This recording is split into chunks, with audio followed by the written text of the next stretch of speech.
Alam mo ba na pwede kang kumita kahit hindi ka nagnenegosyo o nagtatrabaho? Paano? Sa pamamagitan ng dividendo ng isang cooperative. Pero paano ito gumagana at paano ka kikita rito? Tara, alamin natin. Maraming tao ang hindi alam kung paano gumagana ang cooperatives at paano sila maaaring kumita rito. Kaya heto ang 3 pangunahing bagay na kailangan mong malaman tungkol sa dividendo at kita sa cooperative. Number 1. Ano ang dividendo at paano ito gumagana? Ang dividendo ay bahagi ng kita ng cooperative na ibinabalik sa mga miyembro nito. Sa madaling salita, kapag kumita ang cooperative, hindi lang iisang tao ang makikinabang. Lahat ng miyembro ay may bahagi sa kita. Ayon sa batas ng cooperative, at least 30% na netong kita nito ay ibinabalik sa mga miyembro bilang dividendo. Kaya kung miyembro ka ng isang profitable na cooperative, kumikita rin ang pera mo kahit hindi ka aktibong nagtatrabaho. Scenario example, si Carlo, isang OFW, naglagay ng 20,000 pesos sa cooperative bilang kapital. Noong kumita ang cooperative ng 10% net income, tumanggap siya ng 2,000 pesos na dividendo sa isang taon. Hindi siya nagtatrabaho para dito, pera niya ang nagtatrabaho para sa kanya. Number 2. Paano kakikita ng dividendo sa cooperatives? Napakasimple lang.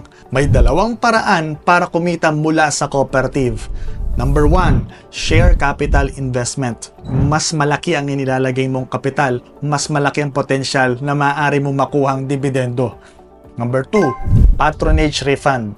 Kung gumagamit ka ng products and services ng cooperative, binibigyan ka rin ng rebate sa bawat transaction mo. Sa madaling salita, hindi lang pera mo ang kumikita, pati mismong paggamit mo ng cooperative services ay may balik pera din. Scenario example, si Ana, isang teacher, nag-invest sa cooperative at ginamit ang loan services nito. Noong katapusan ng taon, nakatanggap siya ng 5,000 pesos sa dividendo at 3,000 pesos sa patronage refund. Akala niya maliit lang ito pero sa totoo, 8,000 passive income na hindi niya kailangang paghirapan. Number 3. Bakit mas magandang mag-invest sa cooperative kaysa sa bangko? Maraming tao ang nagtatanong, mas maganda bang ilagay ang pera sa cooperative kaysa sa bangko? Heto ang malaking pagkakaiba. Cooperative versus bank savings. Sa cooperative, mas mataas ang dividendo, 5 to 10% per year. Sa bank, mababa ang interes, 0.25 to 1% per year. Sa cooperative, merong patronage refund. Sa bank, wala. Sa cooperative, may community support at benefits. Sa bank savings, limited benefits lang. Ayon sa Cooperative Development Authority or CDA, ang mga cooperative sa Pilipinas ay nagbibigay ng mas mataas na kita kumpara sa mga regular savings account sa bangko. Sa cooperative, miyembro ka, hindi lang depositor, kaya bahagi ka ng kita.